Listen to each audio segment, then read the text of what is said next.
পরশু আমি মামুনুল হক ভাই, খালিদ সাইফুল্লাহ ইবনে মুফতি সাখাওয়াত ভাই সহ কয়েকজন হসপিটাল ঘুরেছি, মাদ্রাসাগুলো দেখেছি। প্রত্যেকটা আঘাত নিয়ে আমরা গবেষণা করেছি যে আঘাতগুলো শুধু কষ্ট দেওয়ার নিয়তে দেওয়া হয় নাই, এই আঘাতগুলো প্রত্যেকটা করা হয়েছে হত্যার নিয়তে। আঘাতগুলো পিছেও করা হয় নাই, পাশায় পিছনে পুলিশে মারে, হাঁটুতে মারে, পায়ে মারে, কিন্তু তারা হাঁটুতেও মারে নাই, পায়েও মারে নাই, সবগুলো আঘাত করেছে মাথার মধ্যে। ছোট্ট ছোট্ট মাসুম বাচ্চাগুলোর মাথার মধ্যে আঘাত করতে যাদের বিবিকে বাজে নাই, তাদের সাথে আর কোনো আপোষ নাই। মুরব্বীদের দিকে তাকায় আছে, খালি একবার হুকুম দেন, খোদার কসম সবগুলোকে পাইলে জ্যান্ত পুঁতে ফেলা হবে, জ্যান্ত পুঁতে ফেলা হবে।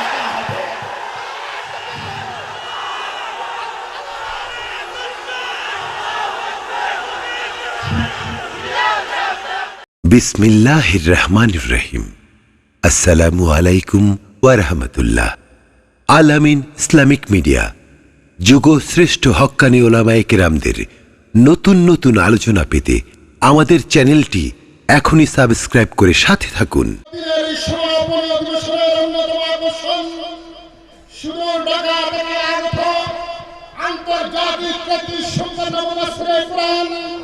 হযরত মাওলানা হাফেজ হাসান জামিল দামোদর আমি হযরতকে ওনার গুরুত্বপূর্ণ আলোচনা উপস্থাপন করার জন্য সময় অনুরোধ করছি। আল্লাহুম্মা সাল্লি আলা মুহাম্মাদিন ওয়া আলা আলি মুহাম্মাদ কামা সাল্লাইতা আলা ইব্রাহিম ওয়া আলা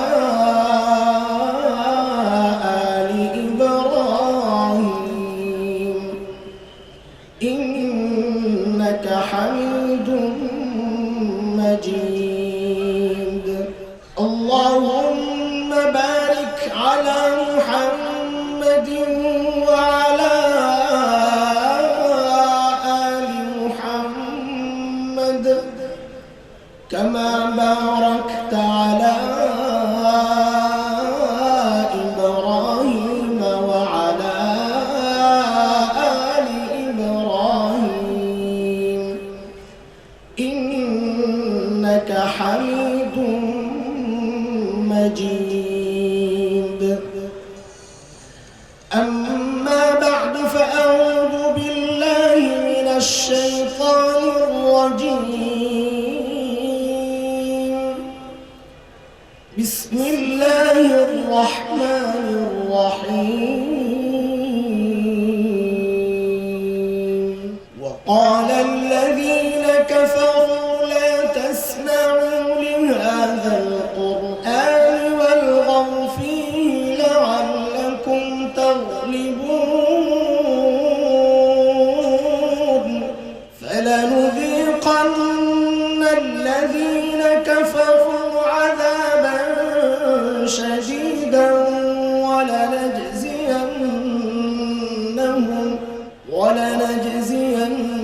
ولنجزينهم أسوأ الذي كانوا يعملون.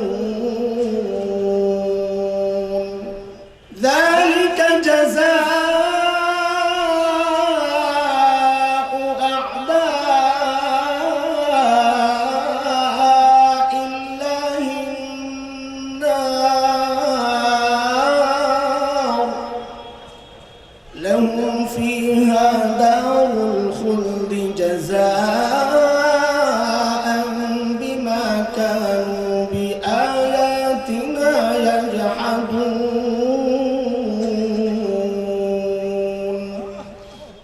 آمنت بالله صدق الله العلي العظيم.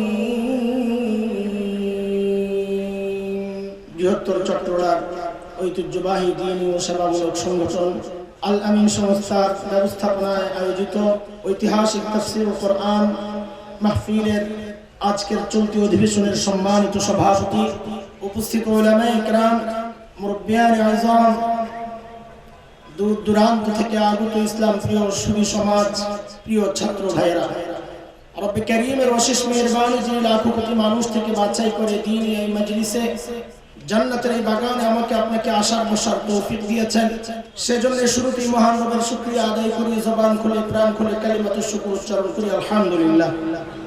মুহতারাম হাজিরিন, শুরুতেই নিজের কিছু ওযর বলে নেওয়া দরকার দোয়ার জন্য। শুধুমাত্র কয়েকদিন থেকে প্রচন্ড জ্বরে ভুগছি, সকালেও আয়োজকদের সাথে যোগাযোগ হয়েছে না আসার জন্য। ভাই আহসানুল্লাহ ভাই বলেছেন না আসতেই হবে, একটু আয়সা বসেন যতটুকু কথা বলা যায়। এই জন্য মাযরাত পেশ করতেছি। আমাকে যে বিষয়টা দেওয়া হয়েছে ওই বিষয়টা হয়তো ওইভাবে ক্লিয়ার করা আমার জন্য কঠিন হয়ে যাবে, কথা বলা কষ্ট হচ্ছে। আপনাদের কাছে দোয়া চাই আল্লাহ তাআলা জরুরি কথাগুলো মুখ দিয়ে বের করে দেন। 3টা আয়াত তেলাওয়াত করেছি সূরা হামিম আস-সাজদা 26, 27, 28। আয়াত 3টার মূল বক্তব্য হচ্ছে কাফেররা একটা বক্তব্য দিত, এই কোরআন শুনবা না, অন্য কাউকে শুনতে দিবা না, তাইলে তোমরা জয়ী হবা। এটা ছিল কাফেরদের বক্তব্য। আল্লাহ সুবহানাহু ওয়া তাআলা এর জবাবে 2টা আয়াত নাযিল করে কঠিন শাস্তির কথা তাদেরকে জানিয়ে দিয়েছেন আল্লাহ। এই হচ্ছে 3 আয়াতের খোলাসা কথা। সময় কম, এইজন্য এইভাবে করছি। যে বিষয়টা নিয়ে আলোচনা করব এই বিষয়ে ঢোকার আগে ভূমিকা মুকদ্দমা হিসাবে লম্বা কিছু কথা শোনা লাগবে, এবং কথাগুলো বিক্ষিপ্ত, নানান জায়গা থেকে নেওয়া। এই জন্য কেউ যেন এমনটা না ভাবি যে বিক্ষিপ্ত কথাবার্তা চলতেছে, না। উদাহরণ দিয়ে থাকি এমন, বাড়িতে মেহমান আসছে, তো মেজবান বাজারে যাবে, তো মেহমান বলছে আমিও যাব। তো মেজবান বাড়িওয়ালা একবার গোশতের দোকানে যায়, একবার চালের দোকানে যায়, একবার ডাল, একবার মাছ, একবার সবজি। তো মেহমান বলে ভাই তুমি এত দোকানে কেন ঘুরো? তো মেজবান জবাব দেয় বাড়িওয়ালা যে ভাই আমি এত দোকানে কেন ঘুরি এটা তো তোমার বিষয় না। তুমি বাজার দেখতে আসছো, আমার পিছনে পিছনে জামা ধরে ঘুরো, বাজারে অনেক গলি গলি আছে, হারায়া যাবে। বাজার করার স্বার্থে আমাকে নানান দোকানে ঘুরতে হবে। তুমি দেখবা খাবার টেবিলে বা দস্তরখানে খানা ঠিক আছে কিনা, ওইটা ঠিক থাকলেই তোমার চলে। তা আমি ওইভাবেই বলি আর কি, যে শুরুতে আমি একটু বাজারে ঘুরবো, বলেই নিব আমি এখনো বাজারে আছি। আপনাদের কাজ হচ্ছে জামার পেছনে ধরে ধরে সাথে সাথে ঘুরতে থাকা। হারায় গেলে কিন্তু অলিগলি অনেক, হারায় গেলে শেষে মূল কথায় আর খুঁজে পাওয়া যাবে না, মানে দস্তরখানে আসার সুযোগ থাকবে না, না খাইয়া বাড়ি যেতে হবে। মুহতারাম, 2টা কথা এখানে আলোচনা হয়েছে কাফেরদের কথা। এক হচ্ছে কোরআন শুনবা না, আর এক হচ্ছে কাউকে শুনতে দিবা। মূলত বক্তব্যটা ইমাম কুরতুবী বলেছেন আল্লাহ এই আয়াতগুলো নাযিল করেছেন মক্কার আবু জাহেলদের সম্পর্কে। আব্দুল্লাহ ইবনে আব্বাস রাদিয়াল্লাহু তাআলা আনহুমার বর্ণনায়, রিওয়ায়াতে তিনি বলেছেন এটা।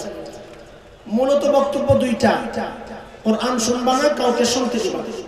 মূলত এই বক্তব্যটা আবু জাহেলদের না, বক্তব্যটা মূলত ইবলিসের।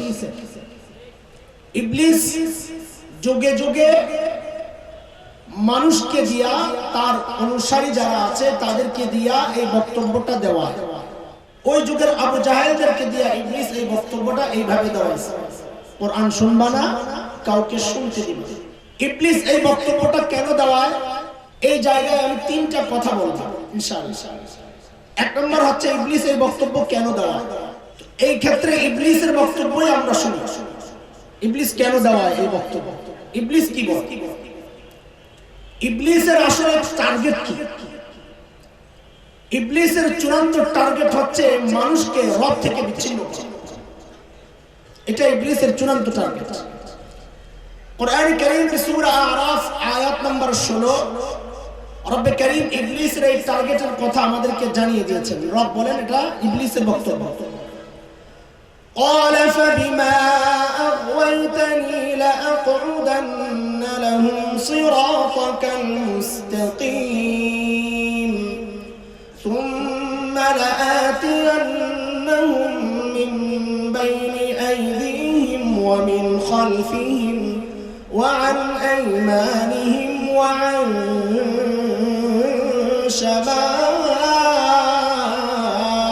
شمائلهم ولا تجد أكثرهم شاكرين.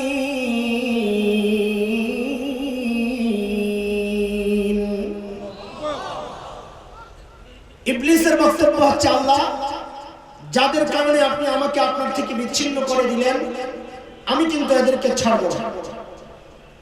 কি করবি? বলে তারা যে রাস্তা দিয়ে আপনার কাছে আসবে ওই রাস্তাটার নাম হচ্ছে সিরাতুল মুস্তাকিম। আমি ওই রাস্তার মধ্যে বসে যাব, আসতে দিব না আপনার কাছে। এটা হচ্ছে ইবলিসের টার্গেট। দ্বিতীয় আয়াতের তরজমা, 17 নম্বর আয়াতের তরজমা এখন করব না, পরে করব ইনশাআল্লাহ। থাক। তো ইবলিসের যে টার্গেট বান্দাকে রব থেকে বিচ্ছিন্ন করা, এটার প্রমাণ পাওয়া গেল। বাকি রাস্তাটা কি হবে? কোন পদ্ধতিতে বান্দাকে রব থেকে বিচ্ছিন্ন করা যায়?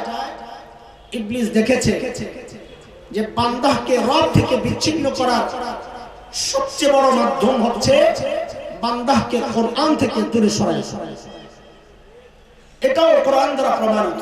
সূরা রহমানের প্রথম 3 আয়াত একটু শুনেন। রব বলতেছে, আর রহমান আল্লামাল কুরআন খালাকাল ইনসান। রহমান আল্লাহ, 1 নম্বর আয়াত। 2 নম্বর আয়াত হচ্ছে আল্লামাল কুরআন, যিনি কোরআন শিখান। 3 নম্বর আয়াত খালাকাল ইনসান, যিনি মানুষ সৃষ্টি করলেন। সিরিয়ালগুলো দেখেন। 1 নম্বর রহমান আল্লাহ, 2 নম্বর যিনি কোরআন শিখালেন, 3 নম্বর যিনি মানুষ সৃষ্টি করলেন। এইবার একটু বুঝেন, বুঝার জিনিস। আমরা দুনিয়াতে আগে আসছি না আগে কোরআন শিখছি? কথা বলতে হবে। দুনিয়ায় আগে আসছি, আসার পর বড় হয়েছি, তারপর কোরআন শিখছি।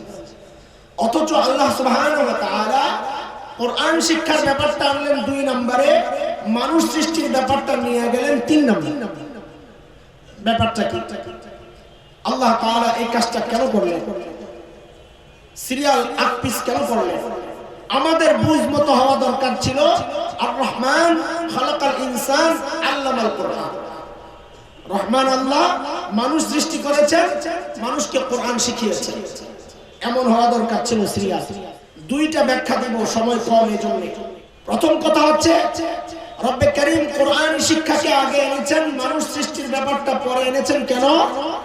রব জানিয়ে দিলেন, বান্দা তুমি তখনই মানুষ হিসেবে নিজেকে পরিচয় দিতে পারবা যখন তুমি কোরআন শিক্ষায় শিক্ষিত হবা, তাইলে তুমি মানুষ। না হয় তুমি দেখতে মানুষ, আসলে মানুষ না।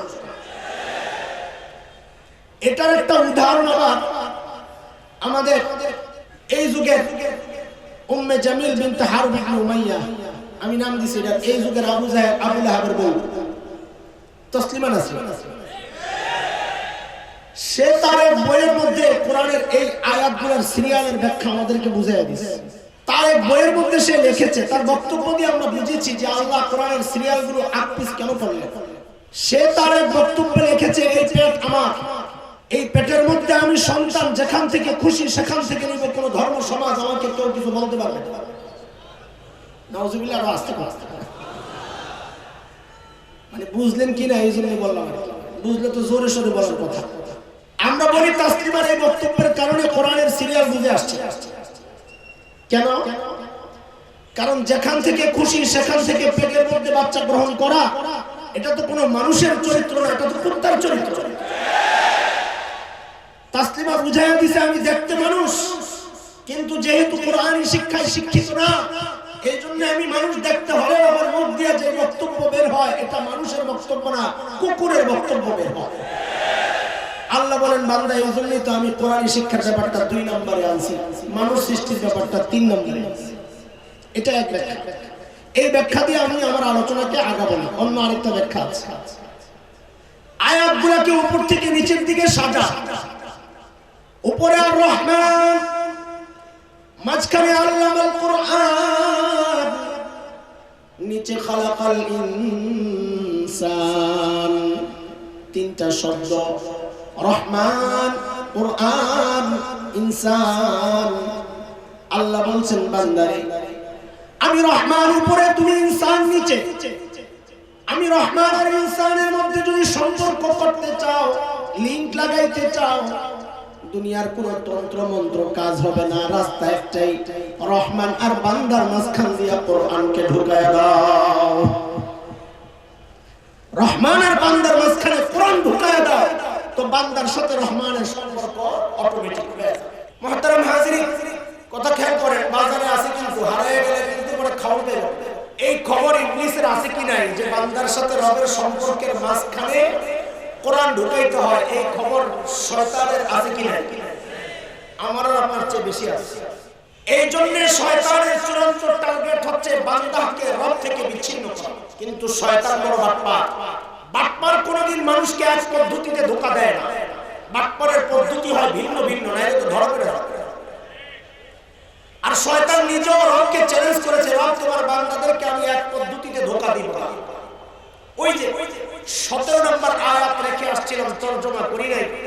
ওই আয়াতের মধ্যে শয়তান এই বক্তব্য দিয়ে আসছে যে আমি পদ্ধতি একটা গ্রহণ করব না। ইবলিস বলে ثُمَّ لَآتِيَنَّهُم مِّن بَيْنِ أَيْدِيهِمْ وَمِنْ خَلْفِهِمْ وَعَنْ أَيْمَانِهِمْ وَعَنْ شَمَائِلِهِمْ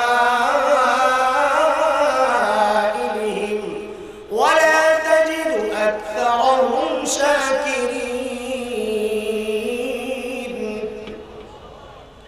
ইবলিসের চ্যালেঞ্জ, আমি এক পদ্ধতিতে ধোঁকা দিব না। সামনে দিয়ে হামলা করব, পিছন দিয়ে ডানে বামে চতুর্মুখী আক্রমণ। আল্লাহ তাআলা এই আয়াত আমাদের জন্য পাঠায়া একটা উদাহরণ দিয়ে দিয়েছেন। আল্লাহ তাআলা দেখ, ইবলিসের ধোঁকার পদ্ধতি কিন্তু এক না। দেখ, একই সূরা একই পৃষ্ঠা 20-21 নম্বর আয়াতে রব্বে কারীম উদাহরণ দিয়েছেন। শয়তান মানুষকে এক পদ্ধতিতে ধোঁকা দেয় না। উদাহরণগুলো শুনেন। فوسوس لهما الشيطان ليبدي لهما ما وري عنهما من سوآتهما وقال ما نهاكما ربكما عن هذه الشجرة إلا أن تكونا ملكين أو تكونا من الخالدين وقاسمهما إني لكما لمن الناصحين। আল্লাহ তাআলা উদাহরণ দিচ্ছেন, দেখো শয়তান বান্দাকে এক পদ্ধতিতে ধোঁকা দেয় না। আমার বান্দারা দেখো, তোমাদের বাবা আদম আর হাওয়াকে শয়তান এক পদ্ধতিতে ধোঁকা দেয় নাই। দেখো খেয়াল করো, পদ্ধতি একটা ফেল আরেকটা, আরেকটা ফেল আরেকটা। এটা শয়তানের কৌশল। শয়তান এক পদ্ধতির পিছনে বেশি দিন লেগে থাকে, আমাদের মতো তো বোকা। শয়তান আদম আর হাওয়া আলাইহিস সালামকে ধোঁকা দিল এক নাম্বার, মা নাহাকুমা রাব্বুকুমা আন হাযিহি শাজারা। মারিফা নাকিরার পেজ দিছে, খেয়াল করে। মা নাহাকুমা রাব্বুকুমা আন হাযিহি শাজারা, আল্লাহ তাআলা আপনাদেরকে এই নির্দিষ্ট গাছের ফল খাইতে নিষেধ করেছেন। অন্য যে আরো গাছ আছে এগুলা তো নিষেধ করেন না। আলেমরা তো বুঝে গেছেন, সাধারণ মানুষ দুই চারটা যা আছে একটু বুঝে। ধরেন এই লাইনে 10টা কাঁঠাল গাছ আছে। ইবলিস আয়েশা কি বলে যে আল্লাহ তাআলা আপনাদেরকে এই নির্দিষ্ট গাছের কাঁঠাল খাইতে মানা করছেন। আরো যে 9টা কাঁঠাল গাছ আছে ওগুলা তো মানা করেন নাই, বুঝেন না কেন করে ওগুলা খান। তো আল্লাহর কালামের সর্বপ্রথম ব্যাখ্যা অপব্যাখ্যা কে দিল? জোরে বলেন। মুফাসসির হুজুরের নাম কি? কথা কয়। মুফাসসির হুজুরের নাম কি? কাজী নামের শুরুতে আল্লামাতুদ্দাহার মুফাসসিরে কোরআন, ওই টেলিভিশনের ধারক ভাষ্যকার, ভার্সিটির মাল, অমুক সমুক দেখা 5 তলা টুপি ইয়া হাবা পাওয়া দেখে কেটে যায়। আমাদের অভ্যাস বড় খারাপ। নামের শুরুতে যত লকব থাকবে মনে করে এটা বুঝি বড় হুজুর। আর কিছু পাবলিক আছে পেট যত মোটা থাকে মনে করে এটা বড় বিশ্বাস। কথা ঠিক কি না? আল্লাহ ইবলিস যখন দেখলো এই ধোঁকায় কাজ হয় না, মানলো 2 নাম্বারটা, ইল্লা আন তাকুনা মালাকাইন।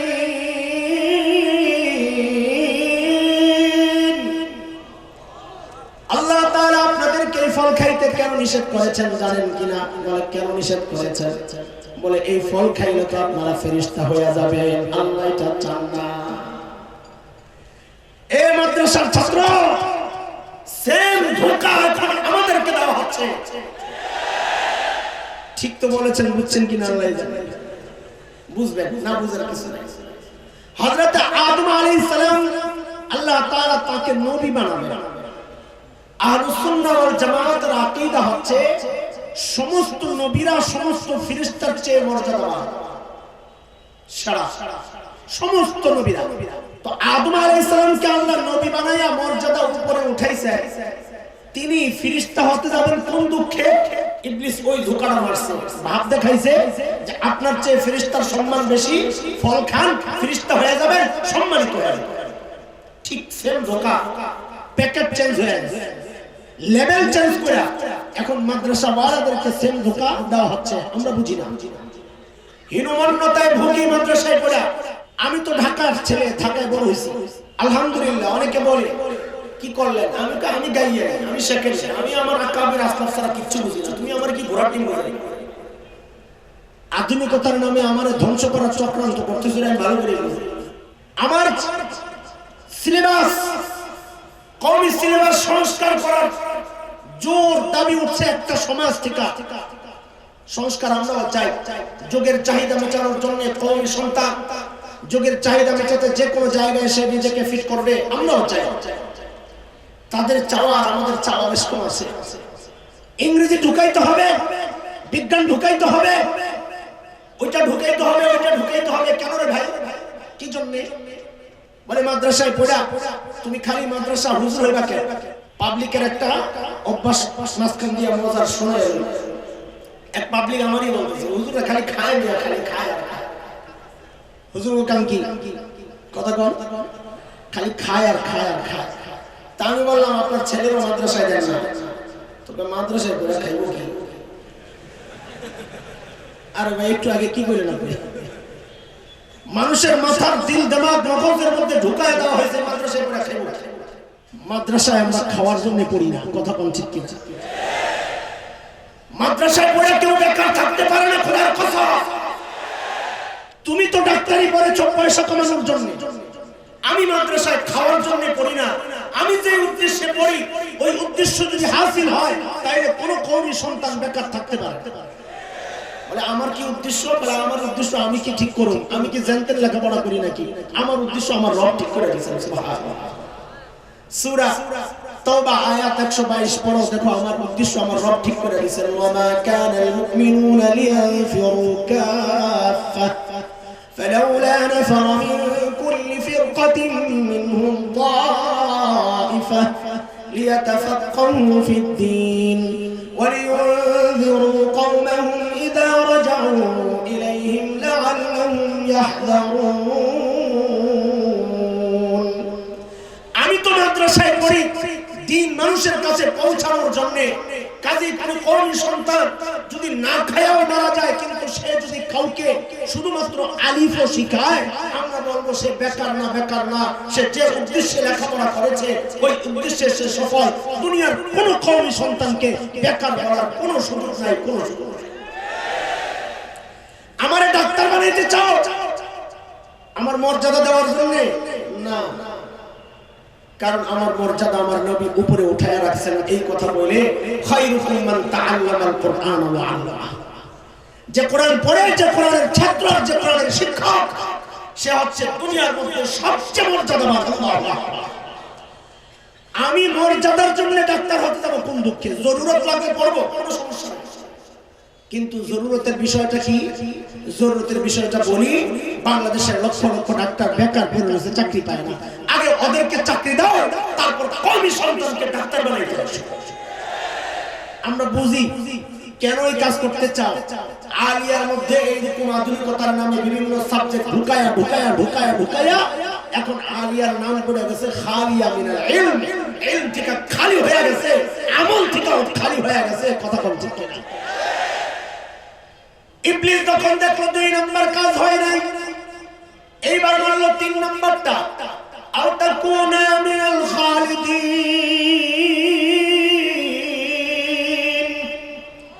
এই ফল খাইলে জান্নাতে স্থায়ীভাবে থাকার ব্যবস্থা হয়ে যাবে। আল্লাহ এটা চান না, আল্লাহ চান বাইর করে দিতে। এটা আল্লাহর মর্জির বিরুদ্ধে কথা, কারণ আল্লাহ তাআলা আদম আলাইহিস সালামকে জান্নাতে থাকার জন্য বানান নাই। আল্লাহ তো বানাইছেন আদমকে দুনিয়ায় পাঠাবেন কোথায়? কথা বলেন। ওয়াইয ক্বালা রাব্বুকা লিল মালায়েকা ইন্নী জাইলুন ফিল আরদি খলিফা, আমি তো জমিনে আমার প্রতিনিধি পাঠাতে চাই। আদমকে আল্লাহ বানাইছেন, কই পাঠাবেন বলেন, কথা বলেন, দুনিয়ায়। ও বাজারে কাদা কুদা পায়ের মধ্যে লাগতেছে, মজা লাগতেছে না, বুঝতেছি, তাড়াতাড়ি বাজার শেষ করে ফেলাবো, জলদি দস্তরখানে নিয়ে আসুন, একটু লাইগা থাকেন লগে লগে, নাহলে কথার আগা মাথা বুঝে পাইবেন। আমার জায়গা ঢুকতে একটু সময় লাগে, কি করবো, সবাই আল্লাহ সব যোগ্যতা দেয় না, আমার ঘুরাইয়া ঘুরাইয়া আনতে হয় জায়গা মতো। আদমকে আল্লাহ বানাইছেন, দুনিয়ায় পাঠাবেন, তাহলে প্রশ্ন আসে জান্নাতে পাঠাইলেন না কেন, কোন জরুরতে? জান্নাতে পাঠানোর কারণে তো গন্ডগোল লেগে গেল। বলে হ্যাঁ, ওটার একটা কারণ আছে। কারণ তো অনেক, একটা কারণ বলে সূরা আত-তাওবা আয়াত 111, 11 নম্বর পারা 3 নম্বর পৃষ্ঠায় রব্বে কারীম আমার আর আপনার কাছে জান্নাত বিক্রির প্রস্তাব করে বলেছেন, ইন্নাল্লাহা আশতারা মিনাল মুমিনিনা আনফুসাহুম ওয়া আমওয়ালাহুম বিআন্না লাহুমুল জান্নাহ। মুমিন, আল্লাহ আপনাদের কাছে জান মালের বিনিময়ে জান্নাত বিক্রি করতে চান, কে কে কিনতে রাজি? আল্লাহু আকবার, মারহাবা, মাশাআল্লাহ। যদি হাত নামান, সময় কত তাড়াতাড়ি হাত নামান। আমি শুধু ফতুয়াটা জিজ্ঞেস করার জন্য হাত উঠাইছি।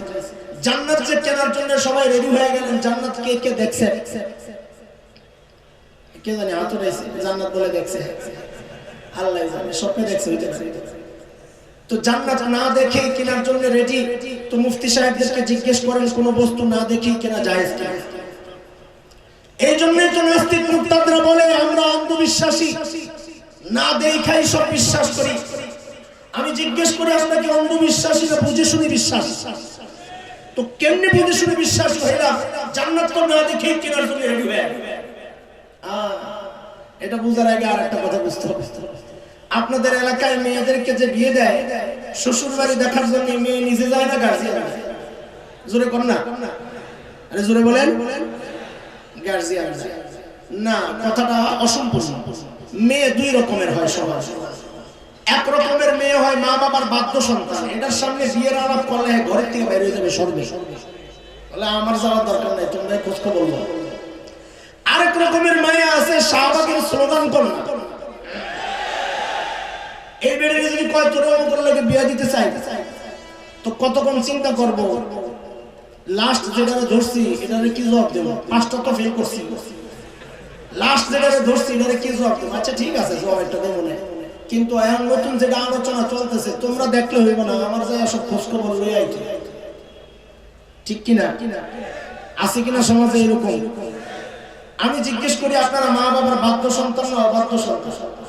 জোরে বলেন। আলহামদুলিল্লাহ, আমরা মা বাবার বাধ্য সন্তান।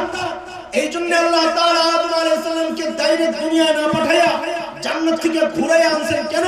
কিয়ামত পর্যন্ত নাস্তিক মুরতাদদের জবানে কষ্ট লাগাইয়া দিবেন যে না, আমরা জান্নাত না দেখে কেনার জন্য রেডি হই নাই, আমরা আমাদের মা বাবার বাধ্য সন্তান। আমাদের বাবা আদম জান্নাত দেখছেন, আমাদের মা হাওয়া জান্নাত দেখছেন, আমাদের দেখার দরকার। ইবলিস যখন দেখলো 3 নাম্বারটা কাম হয় না, এইবার ইবলিস ধর্ম ব্যবসা শুরু করছে। ধর্ম ব্যবসা বুঝে? ধর্ম ব্যবসা হলো ধর্মীয় অনুভূতিকে কাজে লাগায় ব্যবসা করা। এই যে নির্বাচন আসছে, বাংলাদেশের বহু জায়গায় দেখবেন মানুষ টুপি টাপি লাগাইয়া হাসান বসরি হয়ে যাবে, আবার অনেকে হিজাব টিজাব তসবি টসবি লইয়া রাবিয়া বসরি হয়ে যাবে। কথা ঠিক কিনা? এটা ইবলিস থেকে শিখছে। ইবলিস যখন দেখছে আগে 3টা কাম হয় নাই, এইবার এরকম হুজুর হয়ে গেছে টুপি টাপি লাগাইয়া। ইবলিসের টুপি কি? ওয়াকাসামাহুমা ইন্নী লাকুমা লামিনান নাসিহিন। আল্লাহর কসম খায়া কইলাম, আমি আপনাদের হিতাকাঙ্ক্ষী, আমারে ভুল বুঝেন না। ইবলিস যার হিতাকাঙ্ক্ষী হয় তার শত্রু লাগে না, ভারত যার বন্ধু হয় তার শত্রু লাগে না। কথা কোন ঠিক? এই যে ভারত বলে আমাদেরকে, আমেরিকা বলে আমরা বাংলাদেশের বন্ধু, বল্টু। সীমান্তে গুলি করে করে মানুষ মারে, এরা আমাদের বন্ধু, ভালোই বন্ধুত্ব। আইতেছি দস্তরখানে যায় একবারে ঠিকঠাক যা করার করে। বাজারে সিলেনে দিয়ে না, বাজারে আস্তে আস্তে বাজার সারতে সারতে। দোস্ত এতক্ষণ কি বুঝাই না? ইবলিস মানুষকে আজ পদ্ধতিতে ধোঁকা দেয় না। কথাটা মনে বুঝে আসছে কথা? এইবার শুরুর কথায় চলে। দস্তরখানে আসেন, হাত মুখ ধোন, খাওয়া রেডি, আসেন বসেন। ইবলিসের চূড়ান্ত টার্গেট হচ্ছে বান্দাকে রব থেকে বিচ্ছিন্ন করা। রাস্তা কোনটা? রাস্তা হচ্ছে বান্দাকে কোরআন থেকে দূরে সরায় দেওয়া। কিন্তু ইবলিস বড় বাটপার। বাটপার ওই যুগের আবু জাহেলদেরকে দিয়ে কোরআন থেকে মানুষকে দূরে সরাইছে এক পদ্ধতিতে, বলেছে লা তাসমাউ লিহাযাল কুরআন ওয়ালগাউ ফি, কোরআন শুনবে না, কাউকে শুনতে দিবা না। আপনি কি মনে করেছেন এই যুগের আবু জাহেলদেরকে দিয়ে ইবলিস একই বক্তব্য দেওয়াবে? কাজ একটাই করবে, মোড়ক চেঞ্জ করে, লেভেল চেঞ্জ করে কাজ একটাই উদ্ধার করবে, কিন্তু পদ্ধতি একটা। যুগের একজন আলিম হিসাবে আপনাদের চোখে আঙুল দিয়ে একটু দেখায় দিতে চাই কোন কোন রাস্তায় ইবলিস এই যুগে মানুষকে কোরআন থেকে দূরে সরানোর চক্রান্ত করতেছে। এটা হচ্ছে আজকের খাওয়া, এটাই হচ্ছে আজকের আলোচ্য বিষয়। আমাকে একটা বিষয়ের দিকে ইঙ্গিত করা হয়েছে, আমি চেষ্টা করতেছি ঢেলামেলা ওদিকে যাওয়া যায় কিনা। বহুত মেহনত করতেছি, অসুস্থ মানুষ, দোয়া করতে থাকে। আমি কিছু উদাহরণ দেই শুনে। এই যুগে কিছু টাইম মুফাসসির বাইর হইছে। টাইম মুফাসসির চিনেন না আপনারা? যারা অবসর বউ মনে করে এটা রিজেক্ট না, ডেট এক্সপায়ার হয়ে গেছে, মাইয়া ওই চান্স দেয়। কি করবে? বাংলা বাজার থেকে তাফসীরের কিতাব একটা কিনছে, অথবা ইসলামিক ফাউন্ডেশন থেকে একটা কিনছে, অথবা লন্ডন থেকে ইংরেজি তাফসীর একটা আনাইছে। আনায়া বয়া বয়া খালি তরজমা করে আর আস্তে আস্তে কয়েকদিন পরে নিজের কোরআনের গবেষক ভাবা শুরু করছে। ঢাকায় বহু জায়গায় তারা কোরআনের তাফসীরের তালিম দেয়, গবেষক, কোরআনের গবেষক। ওই সমস্ত টাইম মুফাসসিররা মাঝে মধ্যে কিছু ফতোয়া প্রসব করে, যে সমস্ত বক্তব্যগুলো আকাবির আসলাফের বক্তব্যের সাথে কোনো সম্পর্ক নাই, নতুন গবেষণা। এর একটা উদাহরণ দেই আমি। কথাগুলো কি আগে মাথায় রাখতে হবে, কি আলোচনা চলতেছে। আলোচনা কথা ভাই আমি বলতে পারবো না, লাইনের কথা আসে। আলোচনা চলতেছে কি ইবলিস কোন কোন পদ্ধতিতে মানুষকে কোরআন থেকে দূরে সরায় এই যুগে। দেখেন একটা একটা করে একটা মাসআলা এখন সমাজে প্রসব করা হয়। সেটা হচ্ছে, আমি প্রসব সচেতনতার সাথেই উল্লেখ করলাম, তাচ্ছিল্যের সাথে বক্তব্যটা দেওয়ার জন্য, তাদের কথাটাকে বোঝানোর জন্য। এটা শ্রুতিকটু শব্দ মনে করে কেউ আমার দিকে নিসবত করেন না। আমি তাদের সাথে তাচ্ছিল্যের আচরণ করার জন্য এই শব্দটা সচেতনতার সাথেই উল্লেখ করলাম। কি অর্থ না বুঝে কোরআন পড়লে কোনো সওয়াব হয় না। নতুন ফতোয়া আসছে বাজারে, শুনছেন নি আপনারা? অর্থ না বুঝে কোরআন পড়লে কোনো সওয়াব হয় না। আগে বুঝেন, অর্থ না বুঝে কোরআন পড়লে সওয়াব হয় কি হয় না আগে এটা বুঝেন, তারপর পরে আসতেছি এই ফতোয়া দিয়া মানুষকে কোরআন থেকে কেমনে দূরে সরানো হচ্ছে। আল্লাহর নবী সাল্লাল্লাহু আলাইহি ওয়াসাল্লাম বলেছেন, মান ক্বারা হারফান মিন কিতাবিল্লাহ ফালাহুল হাসানাহ ওয়াল হাসানাতু বিআশরি আমসালিহা। যে ব্যক্তি কোরআনের একটা অক্ষর পড়বে আল্লাহ তাআলা তার আমলনামায় 10টা নেকি লিখে দিবেন। সুবহানাল্লাহ। এই হাদিসের মধ্যে আল্লাহর নবী বলেন, আমি বলি না আলিফ লাম মিম একটা হরফ, আমি এটা বলি না। আমি বলি আলিফ একটা হরফ, লাম একটা হরফ, মিম একটা হরফ। কয়টা হরফ? এবার আপনারা ফতোয়াটা দেন, হাদিসটা কি বুঝলেন আপনারা বলেন। তাইলে রাসূলের বক্তব্য অনুযায়ী আলিফ পড়লে কয় নেকি? জোরে বলেন। লাম পড়লে কয় নেকি? মিম পড়লে কয় নেকি? তো আলিফ লাম মিম পড়লে কয় নেকি হয়? আরেকবার বলেন, আরেকবার বলেন। 30। এই বুঝি আপনারা বুঝছেন তো? হযরত উলামায়ে কেরাম এটাই বুঝছেন, আলিফ লাম মিম পড়লে 30 নেকি হয়। তো আল্লাহ রাসূলের হাদিস থেকে আমরা বুঝলাম আলিফ লাম মিম পড়লে 30 নেকি হয়। আপনারা বলেন অর্থ না বুঝে পড়লে কোরআন সওয়াব হয় না। তাইলে নিশ্চয়ই আলিফ লাম মিমের একটা অর্থ আছে, নাইলে 30 নেকি আসবে কোথা থেকে? তো সেই অর্থটা কি আপনারা বলেন? মুফাসসির হুজুরদের কাছে দৌড়াইলাম আমরা, বড় বড় মুফাসসির হুজুর আলিফ লাম মিমের অর্থ কি কয়? বাজান আমি তো জানি না, আল্লাহু আ'লামু বিমুরাদিহি বিযালিক। আলিফ লাম মিমের অর্থ আল্লাহই ভালো জানেন, আমরা জানি না। তো আপনি কয় বড় আফসোসের সাথে কথাগুলো বলতে হয়। এতদিন তো তাচ্ছিল্যের সাথে বলেছি এই ফতোয়াগুলো তাই মুফাসসির দেন, এখন আফসোসের সাথে এই সত্য উচ্চারণ করতে হয়। এবং এই সত্য উচ্চারণ করতে আমরা দেরি করেছি বলে আজকে আমার কলিজার টুকরার মাথা ফেটে রক্ত জমিন স্পর্শ করেছে। এই সত্য যদি আরো আগে থেকে আমরা উচ্চারণ করা শুরু করতাম তো বানর আর মাথায় ওঠে না। সেটা হচ্ছে যে এই ফতোয়া খালি ওই টাইম মুফাসসিররা দেয় না। এখন ইতিহাসের অন্যতম শ্রেষ্ঠ গুমরা পথভ্রষ্ট সাদ হাদাহুল্লাহ তিনিও এই ফতোয়া দেওয়া শুরু করেছেন যে অর্থ না বুঝে কোরআন পড়লে কোনো সওয়াব হয় না।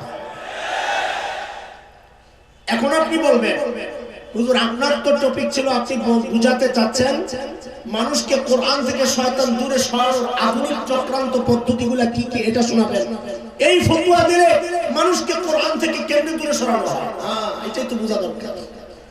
দোস্ত ওই যে আমার আগে নাসির ভাই বলে গেছে কোরআন পড়া লাগবে না, এই অনুভূতিটা কেন আসছে জানেন? এই চেতনা কেন আসছে? কারণ বাংলাদেশের 95% এর উপরে মানুষ কোরআনের অর্থ জানে। যদি এই ফতোয়াকে সামাজিকভাবে এস্টাবলিশ করা যায় তো এই 95% মানুষ মনে করবে আমি কোরআনের অর্থ জানি না, যেহেতু আর অর্থ না বুঝে পড়লে সওয়াব হবে না, তো কষ্ট করে কোরআন পড়ে লাভ কি? আমি তাবলীগি নেশা পড়ি, এটাই কথা বুঝেন না? 95% মানুষকে কোরআন থেকে দূরে সরানোর চক্রান্ত হচ্ছে এই ফতোয়া। একটা উদাহরণ দিলাম, চলেন আরেকটা উদাহরণে যাই। কোরআন থেকে দূরে সরানোর চক্রান্তের উদাহরণ দিচ্ছি। এই উদাহরণ দিয়ে মনে আমি আর আগাইতে পারবো না, ঘড়ির দিকে তাকাই বারবার। একজন লোক পাঠান না, মিনিটের কাটাটারে ধরে রাখুন, কথা সময় না একটু বন্ধ করে রাখতাম ঘড়িটা কিছু করার নেই। আমি 3টা উদাহরণ দিব। এই 3 উদাহরণ শোনার আগে আমার সাথে একটু কথা বলা দরকার। আপনাদের সাথে আমার একটু কথা বলে নেওয়া দরকার। আমি জানি তারপরেও বলি হাটহাজারী এই পরিবেশ হজম শক্তি বেশ ভালো, আমি জানি তারপরেও কথাটা বলিনি। নৌকায় ভোট দেয় এমন কোন মানুষ তো এই জায়গায় নাই, আছে? ধানের শেষে ভোট দেয় এমন কোন মানুষ তো নাই, তাও আছে। লাঙ্গলে ভোট দেয় এরশাদ কাকার মার্কা লাঙ্গল নাই তো? দাঁড়িপাল্লা আছে, তাও আছে। হাত পাকা তাও আছে। হ্যাঁ, এটা হচ্ছে বাংলাদেশের সাধারণ চিত্র যে যখন নির্বাচনী যায় এক একজন এক এক মার্কায় ভোট দেয়, কিন্তু যখন কালিমার সামিওলা টানানো হয় তখন এর ভিতরে সব শ্রেণীর মানুষ একতাবদ্ধ হয়ে যায়। কথা কোন ঠিক কিনা? এটা হচ্ছে বাংলাদেশের সাধারণ চিত্র। যদি এই কথার সাথে আপনি একমত হন তাইলে আমার সামনের বক্তব্যটা হজম করা যাবে, নাইলে হজম করা কষ্ট হবে। পরে আলমের সংস্থার মোটা হুজুর যারা আছে হাসান ভাইয়ের মতো এদেরকে ধরবে যে আপনারা কি রাজনৈতিক বক্তব্য দেওয়া শুরু করছেন। আসলে এটা রাজনৈতিক বক্তব্য। এখন রাজনৈতিক বক্তব্যের একটা ব্যাখ্যা আছে এই যুগে রাজনৈতিক বক্তব্যের ব্যাখ্যা হচ্ছে যে কথা আমার বিরুদ্ধে যাবে এটাই রাজনৈতিক বক্তব্য। রাজনীতির কথা না, কিন্তু যদি আমার বিরুদ্ধে যায় তো হুজুর রাজনীতির বক্তব্য দেয়। ইমাম সাহেবের চাকরি গেছে কি করবে? হুজুর রাজনীতির বক্তব্য দিয়েছে। কি বক্তব্য দিয়েছেন? আমি তো ঘুষের বিরুদ্ধে কথা বলছি। সভাপতির গায়ে লাগছে, এই রাজনীতির বক্তব্য হয়ে গেছে।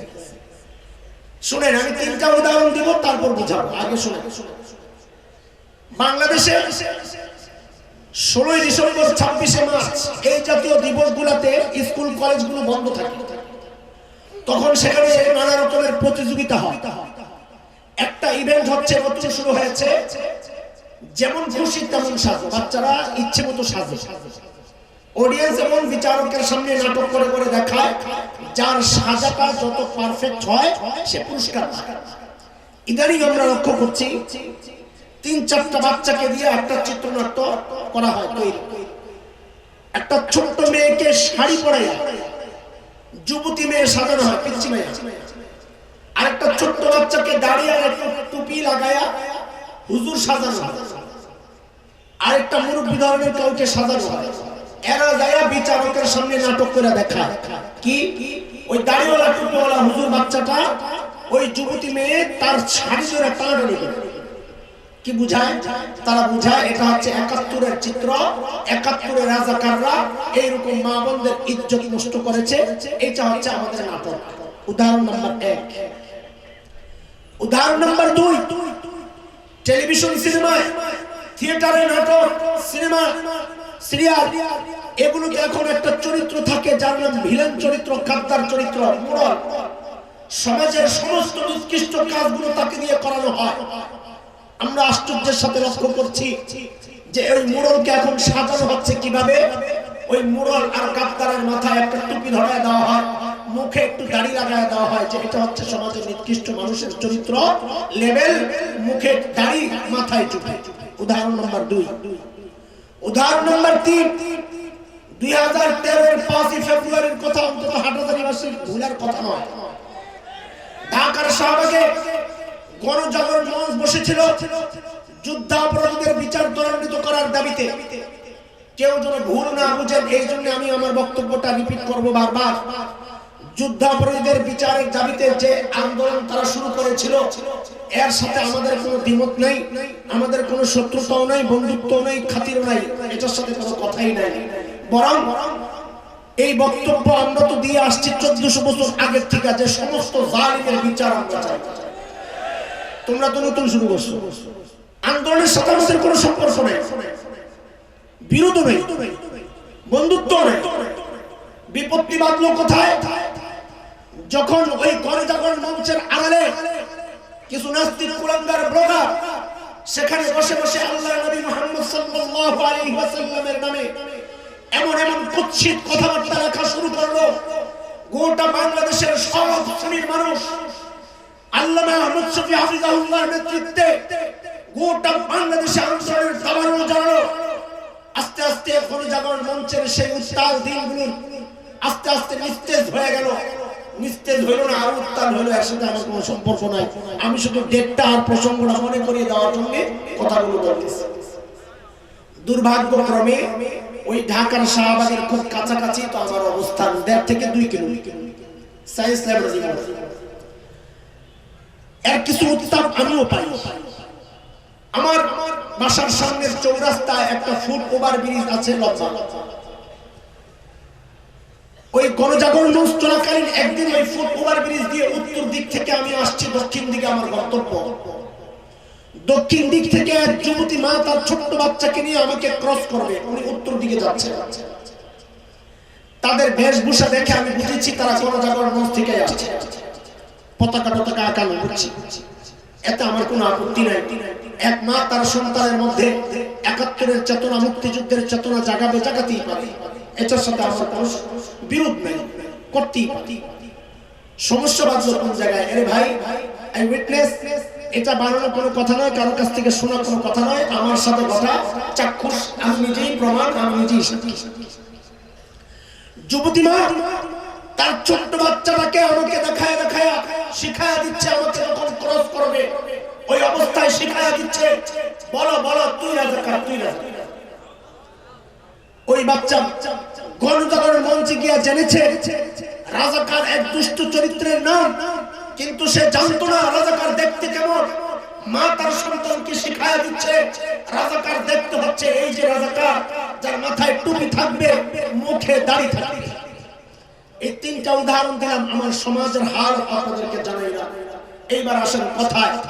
আমরা তো স্পষ্ট করে বলতে চাই, এ দোস্ত, 1971-এর মুক্তিযুদ্ধ তো দাড়ির বিরুদ্ধে হয় না, 1971-এর মুক্তিযুদ্ধ তো টুপির বিরুদ্ধে হয় না, 1971-এর মুক্তিযুদ্ধ ইসলামের বিরুদ্ধে হয় না। আমরা দেখেছি মুক্তিযুদ্ধের ইতিহাস পাঠ করে জেনেছি, মুক্তিযুদ্ধ চলাকালীন মুক্তিযুদ্ধ অনেক 2 রাকাত সালাতুল হাজত পড়ে তারপর অভিযানে বের হতো। মুক্তিযুদ্ধ জাদুঘরে দেখেছি ওই সময় যে সমস্ত রাজাকাররা ধরা পড়েছিল তাদের অধিকাংশের মুখে দাড়ি ছিল না, মাথায় টুপি ছিল না। কয়েক বছর আগে দেখেছি এক প্রতিষ্ঠান মুক্তিযোদ্ধাদেরকে সম্মাননা ক্রেস্ট দিয়েছিল, আমরা লক্ষ্য করেছি তাদের অধিকাংশের মুখে দাড়ি ছিল, মাথায় টুপি ছিল। ইতিহাস থেকে আমরা তো তাও জানি, রেসকোর্সের সেই তত্ত্ব ভাষণ আজ তো আমাদের কানে বেজে ওঠে।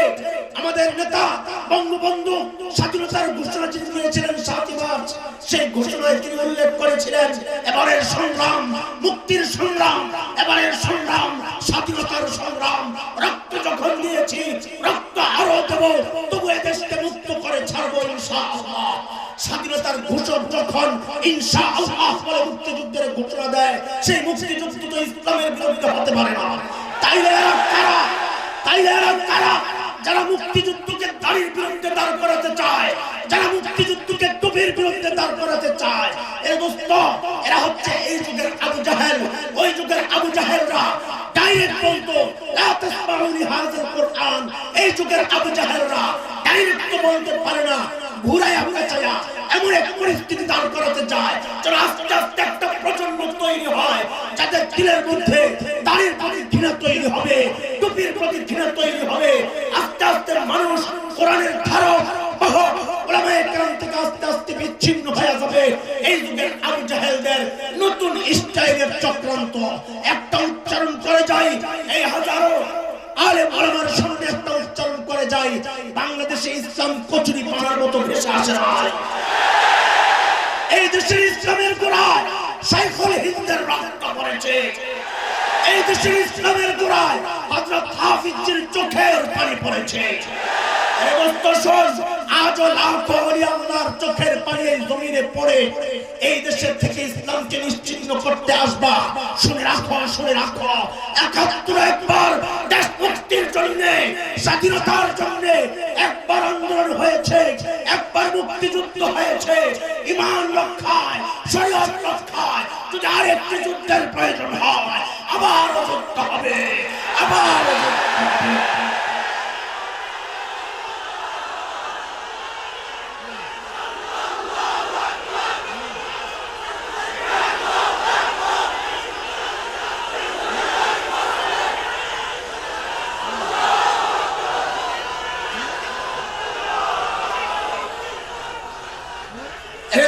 চক্রান্ত নতুন নয়। ১৭৫৭ ইংরেজরা এই দেশ দখল করার পর ১০০ বছর পর্যন্ত নির্মম নির্যাতন চালালো, কিন্তু তারা হতাশ। স্পেনের ইতিহাস তাদের সামনে, তারা লক্ষ্য করলো স্পেন খ্রিস্টানরা দখল করার পর ইতিহাস সাক্ষী মাত্র ৬ থেকে ৮ দিনের মাথায় গোটা স্পেন থেকে ইসলাম মুসলমানের নাম নিশ্চিহ্ন করে দেওয়া হয়েছিল। আমি শুরুতে আল্লামা কুরতুবীর কথা বলেছিলাম। সেই আল্লামা কুরতুবী তিনি সেই স্পেনের সেই ঐতিহাসিক শহর কর্তুবার বাসিন্দা ছিলেন। কর্তুবা আরবি শব্দটাকে পরিবর্তন করে আজকের স্পেনের যে শহর কর্ডোবা, ওই কর্ডোবা তো সেই কর্তুবা, আর ওই কর্তুবারই তো বিখ্যাত মুফাসসির আল্লামা কুরতুবী রাহমাতুল্লাহ আলাইহি। এই উপমহাদেশের ইংরেজরা লক্ষ্য করলো যে কি বিষয়, এই উপমহাদেশের মুসলমানদেরকে কেন দমানো যাচ্ছে না। তদন্ত কমিশন হলো 1857 এর কথা বলছি। তদন্ত কমিশন হলো, তদন্ত কমিশনের মধ্যে যারা ছিলেন তারা রিপোর্ট পেশ করলেন, 3টা সুপারিশ দিলেন যে এই 3 সুপারিশ বাস্তবায়ন করা হোক, তাইলে উপমহাদেশকে স্পেন বানানো যাবে। সুপারিশ 3টা হচ্ছে মুসলমানদের মুখ থেকে কোরআনকে সরাইয়া দাও, 1 নম্বর সুপারিশ। 2 নম্বর সুপারিশ ছিল আলেম ওলামাদেরকে নিশ্চিহ্ন করে দাও, এটা ছিল 2 নম্বর সুপারিশ। 3 নম্বর সুপারিশ ছিল সাংস্কৃতিক বিপ্লব, ইসলামী শিক্ষা তাহজিব তামাদ্দুনকে সরাইয়া আমাদের শিক্ষা সংস্কৃতি তাহজিব তামাদ্দুনকে ঢুকায়া দাও। মুসলিম যুবকদের চেতনা ধ্বংস করা গেলে তাদেরকে পরাজিত করার জন্য যুদ্ধের প্রয়োজন হবে না। এই 3 সুপারিশ বাস্তবায়নের জন্য ইংরেজরা মাওলানা জাফর থানি রাহমাতুল্লাহ আলাইহি, ইতিহাসের বিখ্যাত বীর ঐতিহাসিক, তিনি ছোট্ট রিসালা লিখেছেন সেই নির্যাতনের চিত্র তুলে ধরে, যার নাম দিয়েছেন তারিখে কালা পানি। পড়বেন মাদ্রাসার ছাত্ররা। তারিখে কালা পানির মধ্যে তিনি লিখেছেন যে হায় দিল্লি থেকে পাকিস্তান পর্যন্ত যে জেটি মহাসড়ক ছিল, জেটি মহাসড়কের 2 পাশে এমন কোনো গাছ ছিল না যে গাছের মধ্যে আলেমের লাশ ঝুলে নাই। দিল্লি মসজিদের সামনে বড় বড় গাছগুলোর মধ্যে সারাক্ষণ একজন আলেমের লাশ ঝুলতো। আজকে তুমি এক চিল্লা দিয়া আমাদেরকে আলেমদেরকে জিজ্ঞেস করো ওলামায়ে কেরাম এতদিন কোথায় ছিলেন? আমাদের সামনের ইতিহাস পড়ো, পেয়ে যাবে আমরা এতদিন কোথায় ছিলাম। ইংরেজদের বিরুদ্ধে আমাদের আন্দোলনের কথাগুলো পড়ো, পেয়ে যাবে আমরা এতদিন কোথায় ছিলাম। ফতোয়া বিরোধী আন্দোলনে ওলামায়ে কেরামের রক্তের ইতিহাস পড়ো, পেয়ে যাবে আমরা এতদিন কোথায় ছিলাম। নাস্তিক মুরতাদদের বিরুদ্ধে ওলামায়ে কেরামের রক্ত দেওয়ার আন্দোলন পড়ো, ইতিহাস পড়ো, পেয়ে যাবে আমরা এতদিন কোথায় ছিলাম। তুমি চিল্লায় যায়া মজার মজার খাইয়া মুরগির রান টাইনা এখন জিজ্ঞেস করো ওলামায়ে কেরাম এতদিন কোথায় ছিলেন। আজকে সমস্ত অপশক্তিকে জানিয়ে দেই, আজকে আমাদের মাদ্রাসাওয়ালাদের দেশ ও প্রেম নিয়ে প্রশ্ন করা হয়, আমরা পতাকা উড়াই না, আমরা রবীন্দ্রসঙ্গীত জাতীয় সঙ্গীত যেটা আমরা এটা গাই না। বহু মাদ্রাসায় প্রশাসনিক কর্মকর্তারা যায় যায় বাধ্য করছেন তাদেরকে গাওয়ার জন্য। স্পষ্ট করে জানিয়ে দেয় জেনতের প্রতিষ্ঠানে কোন কওমি মাদ্রাসাগুলো নয়, সরকার স্বীকৃত একটা মজবুত সংগঠন আমাদের আছে হায়াতুল উলিয়া, তার শীর্ষে আছেন বাংলাদেশের অন্যতম শ্রেষ্ঠ, গোটা দুনিয়ার অন্যতম শ্রেষ্ঠ মুরব্বী আল্লামা আহমদ শফী হাফিজাহুল্লাহ। তার অনুমতি ছাড়া কোন প্রশাসনিক কর্মকর্তা কোন কওমি মাদ্রাসায় যায় ওই সঙ্গীত গাইতে বাধ্য করতে পারবে না, বাধ্য করতে পারবে না।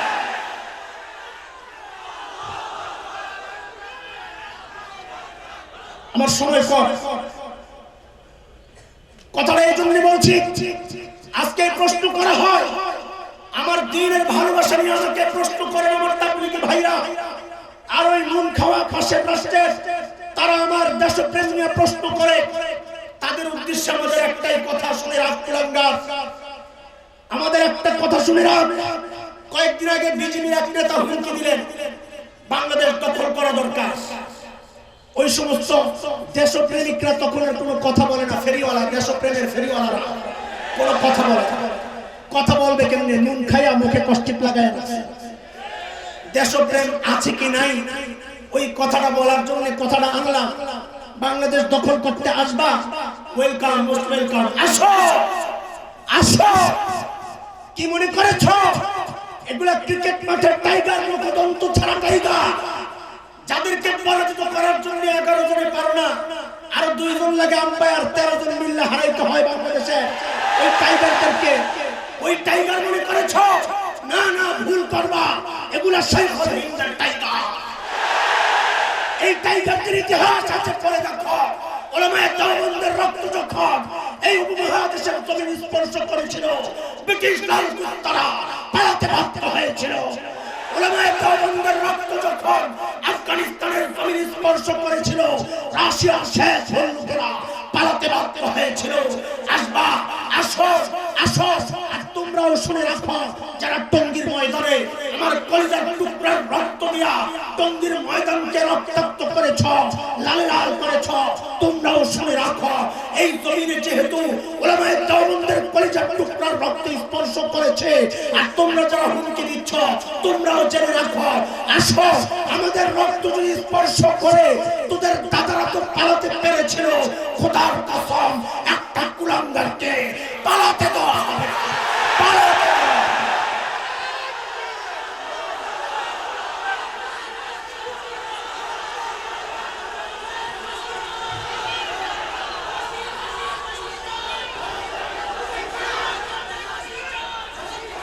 আজকে শপথ দিতে হবে। আমার কলিজার টুকরা, আমরা গত পরশু আমি মামুনুল হক ভাই, খালিদ সাইফুল্লাহ ইউমি মুফতি সাখাওয়াত ভাই সহ কয়েকজন হসপিটাল ঘুরেছি, মাদ্রাসাগুলো দেখেছি। প্রত্যেকটা আঘাত নিয়ে আমরা গবেষণা করেছি। যে আঘাতগুলো শুধু কষ্ট দেওয়ার নিয়তে দেওয়া হয় নাই, এই আঘাতগুলো প্রত্যেকটা করা হয়েছে হত্যার নিয়তে। আঘাতগুলো পিছেও করা হয় নাই, পাশায় পিছনে পুলিশে মারে, হাঁটুতে মারে, পায়ে মারে, কিন্তু তারা হাঁটুতেও মারে নাই, পায়েও মারে নাই। সবগুলো আঘাত করেছেন মাথার মধ্যে, ছোট্ট ছোট্ট মাসুম বাচ্চাগুলোর মাথার মধ্যে আঘাত করতে। যাদের বিবিকে বাজে নাই তাদের সাথে আর কোনো আপোষ নাই। মুরব্বীদের দিকে তাকায় আছি, খালি একবার হুকুম দেন, খোদার কসম সবগুলোকে পাইলে জ্যান্ত পুঁতে ফেলা হবে, জ্যান্ত পুঁতে ফেলা হবে।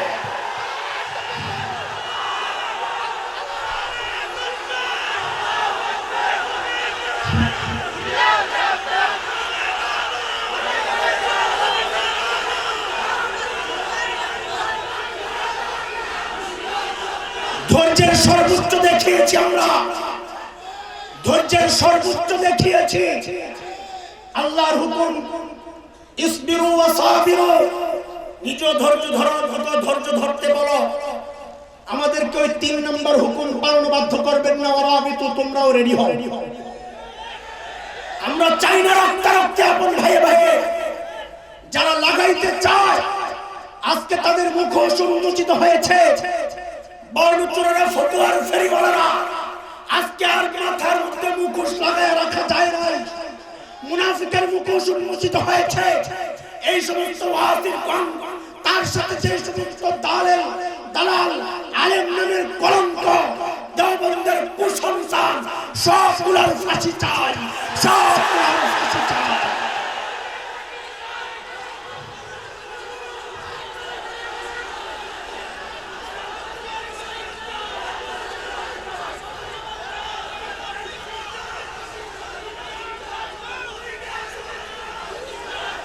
হে মুসলমান, আজকে আলেমদের এই মহাসম্মেলন থেকে একটা শপথ করতে হবে, আমার ভাইয়ের প্রতিটা রক্তের প্রতিটা ফোঁটার বদলা না নিয়ে ঘরে ফেরত যাব না, ঘরে ফেরত যাব না।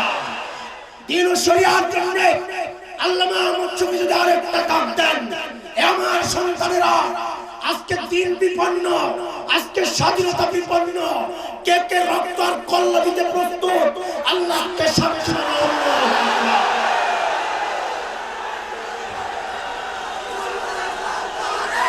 বসে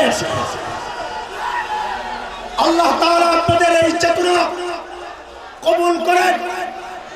শাইখুল হিন্দের রুহানি সন্তানরা আজও বেঁচে আছে, তার প্রমাণ আমরা রাখবো ইনশাআল্লাহ। আকাবির আসলাফদের 100 বছরের রক্তের সাথে বেঈমানি করতে পারবো না, বেঈমানি করতে পারবো না। রক্ত যেহেতু এই জমিন স্পর্শ করেছে, এর শেষ দেখে নিতে হবে, শেষ দেখে নিব ইনশাআল্লাহ, শেষ দেখে নিব ইনশাআল্লাহ। আল্লাহ আপনাদেরকে কবুল করে। আমি দোয়া চাই, অসুস্থ আমার জন্য দোয়া চাই, খাস করে দোয়া চাই আমাদের সকলের শায়েখ, সকলের মুরব্বী আল্লামা আহমদ শফী হাফিজাহুল্লাহর জন্য। মুরব্বী মাথার উপর থেকে চলে গেলে আমরা বড় ইতিম হয়ে যাব। আল্লাহ যেন আমাদেরকে এতিম এত সহজে না বানান। আল্লাহ আমাদের মুরব্বীর হায়াতকে আরো লম্বা এবং তৈয়বা, হায়াতে তৈয়বা দান করেন, আমিন।